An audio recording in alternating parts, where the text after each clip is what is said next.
Palavra aberta. Uma pesquisa da Atlas revela que para 56,5% dos brasileiros, a decisão do ministro Alexandre de Moraes, do Supremo Tribunal Federal, de tirar o X do ar, teve principalmente uma motivação política. Para 41,7%, foi uma decisão técnica. Quase 60% discordam da multa de R$50 mil para quem tentar acessar a rede social pelo VPN. Há empate técnico quando os entrevistados da pesquisa são questionados se concordam com o ato de bloquear o antigo Twitter no território brasileiro. 50,9% discordam e 48,1% concordam dentro da margem de erro. O levantamento da Atlas mostra que o ministro Alexandre de Moraes é mais apoiado que o bilionário Elon Musk no conflito, mas 54,4% consideram que decisões do STF contra o antigo Twitter enfraquecem a democracia. Moraes mandou suspender o X no dia 30, após Musk se recusar a nomear um representante para responder pela empresa no Brasil. O ministro afirmou que a plataforma tentou se esquivar da jurisdição brasileira com a declarada e criminosa finalidade de deixar de cumprir as determinações judiciais. Afinal de contas, quem está com a razão? Alexandre de Moraes ou Elon Musk, que é dono do Twitter? Quais os pontos positivos e negativos da suspensão do X? O que diz a legislação brasileira? Para debater o assunto, Eustáquio Ramos e eu, Kátia Pereira, estamos recebendo agora no Palavra Aberta a advogada especialista em direito digital e crimes cibernéticos, Chaiane Rezende, que é também presidente da Comissão de Direito Digital da OAB Minas, a Ordem dos Advogados do Brasil, seção Minas Gerais. Doutora Chaiana, obrigada pela presença. Bom dia, seja bem-vinda. Obrigada pelo convite. Bom dia a todos. Estamos recebendo também a cientista social, coordenadora de projetos sociais, Emily Prado. Seja bem-vinda, Emily. Bom dia a todas as pessoas que estão nos ouvindo. Obrigada pela oportunidade de estar aqui com vocês. Obrigada pela presença. Vamos começar ouvindo a doutora Chaiana. É simples de responder quem que está certo? Elon Musk ou Alexandre de Moraes? Não é simples, é um assunto melindroso que exige muita cautela quando a gente vem tratar de um assunto que é tão importante para toda a sociedade, que é a liberdade de expressão, que é o acesso à informação e o controle do fluxo de informações na coletividade. A senhora considera que foi uma decisão técnica ou política do Alexandre de Moraes? Eu considero que foi uma decisão política. E a senhora acha que, no caso do Elon Musk e do X, quem deveria ser punido, vamos dizer assim, seria o Elon Musk e não a rede social e não os usuários do Twitter?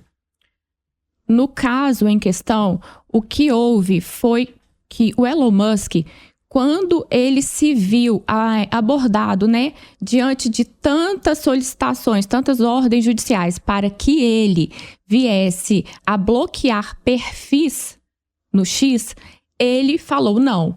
Agora, quando que esse bloqueio aconteceu? Ele aconteceu dentro do inquérito das fake news e do inquérito das milícias digitais. Esse inquérito nós não temos acesso.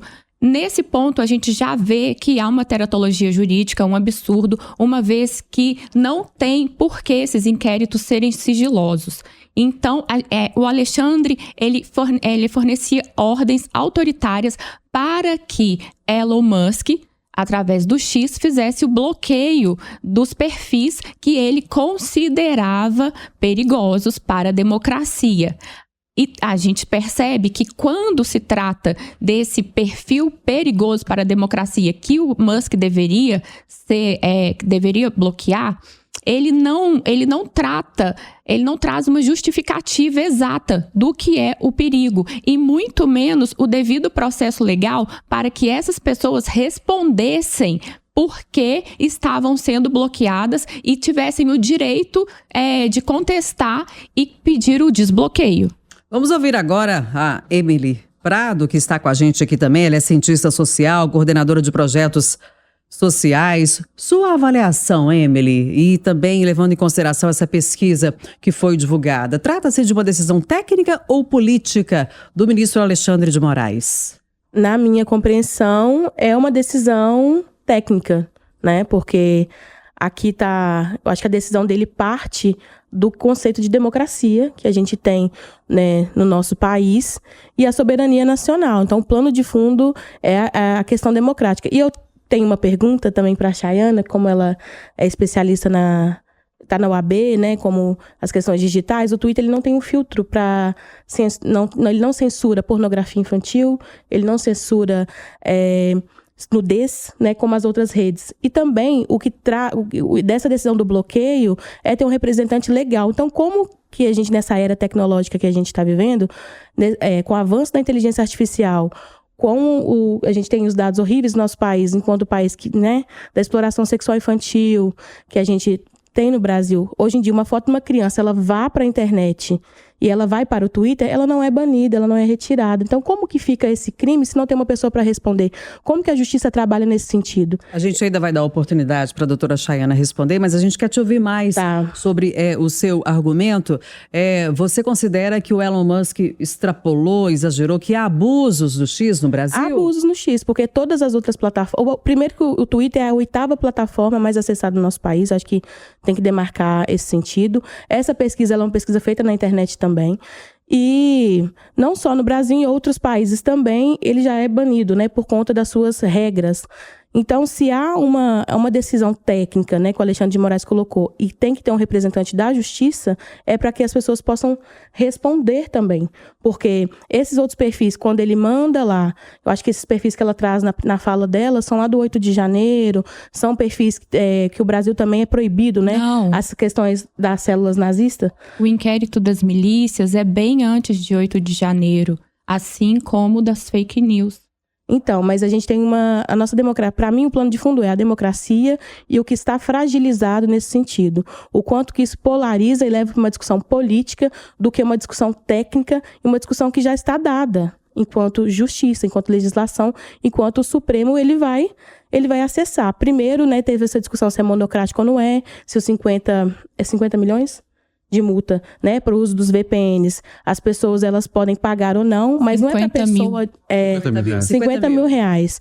Não é para uma pessoa individual, não é eu que vou chegar na minha casa, vou ligar, vou colocar um VPN no meu celular, são para as empresas, assim.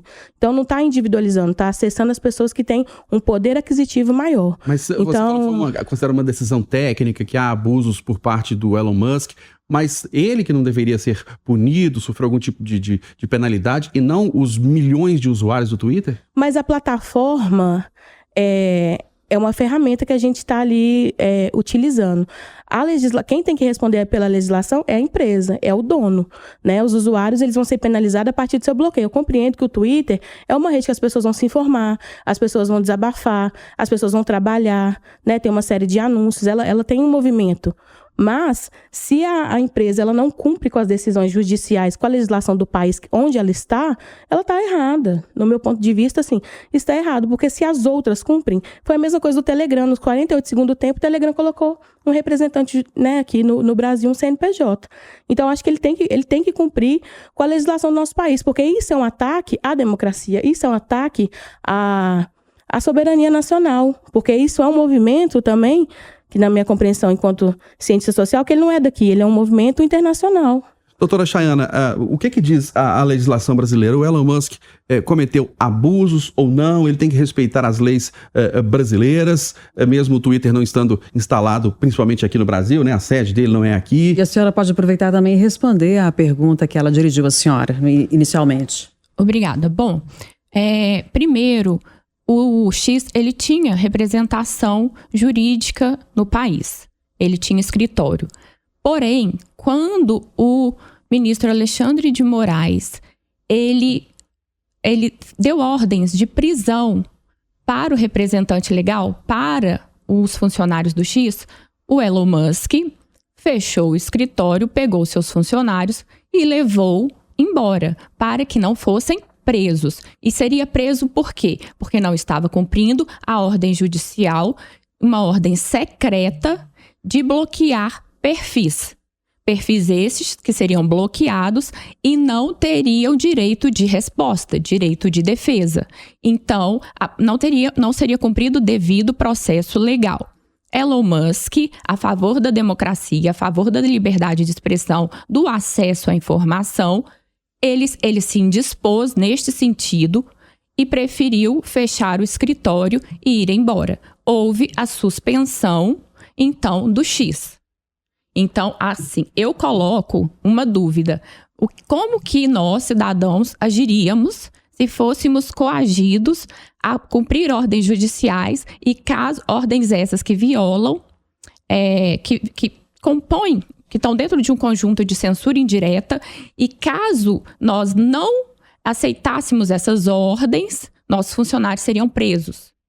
O outro ponto que a Emily colocou foi quanto...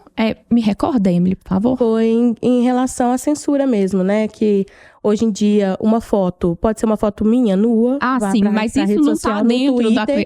E as pessoas não conseguem acessar judicialmente a empresa Twitter no Brasil. Então, como que essa imagem, essa vinculação seria retirada? Como que um pai conseguiria retirar uma imagem de um filho, de um familiar? A decisão do Alexandre de Moraes é uma decisão de 52 páginas. Em nenhuma linha dessa decisão, ele tocou nesse ponto. O único ponto foi, não teve representante legal, haveria a suspensão do X. Com base nisso, haveria a multa de 50 mil diárias, que ela é em cima de pessoas físicas e pessoas jurídicas. Uma multa que a gente acha um verdadeiro absurdo, porque muitos brasileiros não têm um patrimônio de 50 mil reais. Como eles pagariam uma multa? Outra coisa, a decisão... uma decisão jurídica, ela não tem o efeito erga omnes, ela não tem um efeito para todos, onde todas as pessoas devem ter ciência dessa decisão. Essa decisão não vai chegar aos ouvidos de todo mundo. Então, uma pessoa, ela não é obrigada a seguir uma decisão jurídica, assim como ela é obrigada a seguir uma lei. Doutora, agora, e as outras plataformas, o WhatsApp, o Telegram, não tem que ter representante no Brasil? O WhatsApp, ele tem representante no Brasil, o Telegram passou a ter, porém a gente vê que tem um êxodo digital, né? Pessoas saindo do Twitter e indo agora para o Blue Sky. Uhum. Então, acho que nos últimos 3 dias, o Blue Sky já teve mais de 1 milhão de usuários. E o Blue Sky não tem representante legal no Brasil. E o Alexandre de Moraes, em nenhum momento, se manifestou contra isso. Assim como várias outras empresas também não têm empresas estrangeiras, né? Não têm representação jurídica no país. Mas a senhora não acha que é um exagero bloquear uma rede social do tamanho do Twitter? Em poucos países isso acontece, como China, Rússia, Sim, Venezuela. É um verdadeiro exagero. É como se, eu falei em outro programa, por analogia, é como se por uma unha encravada você arrancasse a mão, né? Por conta de que ordem judicial não foi cumprida, o aplicativo vai ser tirado do ar. E principalmente na primeira versão da decisão, né, que isso já vê que foi uma coisa muito conturbada, ele não mandou só suspender o aplicativo, né, o X, mas mandou suspender o VPN. E o VPN, ele é uma rede privada muito utilizada pelas empresas, porque ele é uma rede que tem muito mais segurança para os dados. Tem empresa que só usa VPN. Então, o mundo corporativo entraria numa verdadeira catástrofe, porque como que eles iriam funcionar?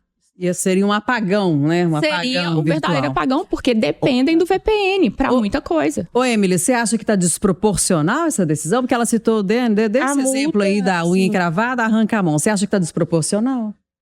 Eu sigo pensando que não, porque há uma questão diretamente... Primeiro que o VPN, a decisão, ela voltou para trás, né? Então, ela caiu, essa decisão, né, do Alexandre de Moraes, e estava monocrático, e aí a primeira turma do STF votou todo mundo a favor dessa decisão. Então, eu ainda continuo acreditando que há uma soberania nacional e que sim, tem que ter a legislação e que sim, a gente precisa... a plataforma, ela precisa de responder. Porque qualquer um aqui que fizer qualquer situação, a gente vai responder judicialmente, quer queira, quer não. E eu acredito que se a nossa democracia ela não tivesse tão fragilizada como está, e já não está desde agora, ela vem lá desde 2010 até o dia de hoje, a gente não estaria discutindo essa questão de legislação, a gente estaria respeitando a nossa Constituição, a nossa legislação e a nossa soberania nacional. Por que a gente você estaria cita discutindo 2010? outras coisas. Pelo esse movimento político, das redes sociais, né? A gente pode pensar lá, desde a eleição do Barack Obama, que quando começa essa influência da rede social, aí muda a presidência dos Estados Unidos, e as redes sociais elas vão atravessando, vem de confronto também com a tecnologia da política mesmo, que a gente está falando aqui dessa polarização que a gente está vivendo no Brasil. Então, se você é a favor, você é de esquerda, você é contra, você é de direita, e parece que não tem legislação, e parece que está essa desorganização. Esse é um movimento internacional, assim. Então, quais são essas frentes? Por que esses perfis eles estão sendo banidos por conta da milícia da fake news? A fake news, gente, ela mata. Eu trabalho na área da saúde, ela causa questões de saúde mental. Ela acelera o pensamento, o autoplay, enfim, tem várias discussões. A gente tem um Congresso fragilizado. A legislação da fake news, ela não foi para frente. Se a gente tivesse uma legislação no Congresso determinada, uma lei para isso, a gente não estava discutindo isso aqui hoje. Esse Twitter não seria banido e as empresas iriam cumprir. E eu penso também que há um problema, que é, se o Twitter fosse brasileiro, eu tenho certeza que a gente não, nos Estados Unidos ou na África do Sul, onde ele nasceu, não estaria vindo esses ataques. É do perfil dele, o Twitter acabou quando ele comprou, ele muda o nome, ele coloca a cara dele e coloca as regras deles. Então, quando ele sai, tira os funcionários e vai embora do Brasil, há também um movimento dele, porque ele também desrespeita outras nações, né? Ele é bloqueado em 8 países. Doutora Chayana, a senhora tem um questionamento, uma pergunta também para a Emily? Sim, doutora Emily, em uma democracia, até que ponto é saudável que o único ministro concentre tanto poder sem supervisão externa? Até que ponto é saudável para uma democracia que um único juiz haja como investigador, acusador e juiz ao mesmo tempo? Então, o STF, né, o Alexandre de Moraes, ele vira essa persona porque ele pega esses ataques, ele vai direto na extrema direita que a gente está dizendo aqui. O ataque também foi pessoal a ele, a pessoa dele, né, a figura dele. Porque, além de tudo, tem um deboche, a figura do Alexandre de Moraes. Ele coloca o Alexandre de Moraes como se fosse um Voldemort, enfim, há uma série de... Isso justifica a suspensão da empresa? Não justifica a suspensão da empresa, mas há um ataque direcionado à figura do juiz, né? Porque, assim, em outros países, nenhum juiz vira popstar igual está acontecendo no Brasil. Isso é uma fragilidade da democracia, isso é uma fragilidade também das nossas instituições. Se ele tem tanto poder lá dentro, talvez é porque é um ministro que se coloca dessa forma, assim. Não concordo, porque eu acho que o STF ele erra em outras decisões. Olha o que está acontecendo no marco temporal no nosso país, as questões dos povos originários. Muito mais grave que essa discussão de Twitter vai voltar ou não. Mas... eu acho que a gente tem que revisar também. Doutora Emily, sobre a fala do presidente do STF, o ministro Barroso, no encontro de desembargadores, quando ele trata da ascensão do STF, falando que o STF sofreu uma ascensão de poder, deixando de ser um departamento técnico-jurídico e passou a ser um departamento político. A senhora, como cientista social, acha o que dessa fala? Eu acho que quando há uma instabilidade política nas instituições, o STF entra. Eu acho que tem hora que ele legisla. E o que a senhora acha do artigo 2º da nossa Constituição, que fala da independência dos poderes executivo, legislativo e judiciário, que eles são independentes e harmônicos entre si, e isso é uma cláusula pétrea que não há lei que possa vir a modificar ou suprimi-la. Enquanto houver essa Constituição de 88, essa cláusula pétrea não pode ser modificada. E não vai ser, né? Porque ela é pétrea. E eu acredito que há uma fragilidade da sociedade. A senhora não acha que, então, está tendo uma invasão do ministro Alexandre de Moraes nos outros poderes? Quando ele legisla? Não dele. Quando ele usurpa o poder do Ministério Público de investigação? Não dele. De quem?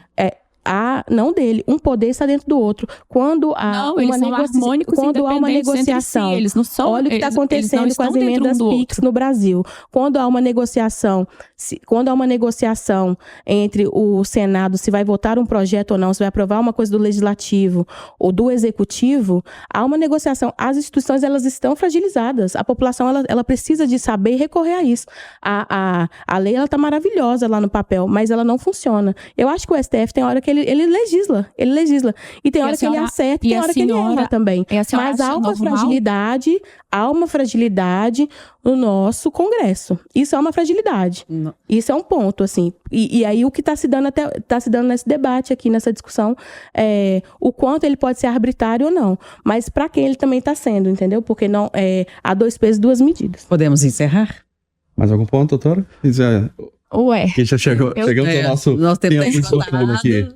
Tudo bem. Temos ainda muito a se discutir sobre esse assunto, mas somos... A gente pode fazer um próximo bloco dessa discussão saudável e necessária para fortalecer a democracia do nosso país. Nós estamos encerrando Palavra Aberta deste sábado. Hoje recebemos aqui a advogada Chayana Rezende, especialista em Direito Digital e Crimes Cibernéticos. É também presidente da Comissão de Direito Digital da OAB Minas, Ordem dos Advogados do Brasil, Seção Minas Gerais. Obrigada pela contribuição, pela presença. Obrigada. Até a próxima. Recebemos também a cientista social, coordenadora de projetos sociais, Emily Prado. Emily, obrigado pela sua presença, pela sua contribuição. Um grande abraço. Muito obrigada, gente. Obrigada pela oportunidade. Obrigada, Chayana, também pelo esse debate. E a gente segue defendendo o nosso país, a soberania nacional, né? Porque Brasil acima de todos, mas que a nossa legislação, nossa democracia, ela siga firme. Que a gente consiga viver aqui nesse debate saudável. E você pode acompanhar todas as edições do Palavra Aberta, inclusive esta, nos nossos canais digitais. Entre eles, o canal da Itatiaia no YouTube e as plataformas de áudio, né? Entre elas, o Spotify. Palavra Aberta todo sábado aqui no Jornal da Itatiaia.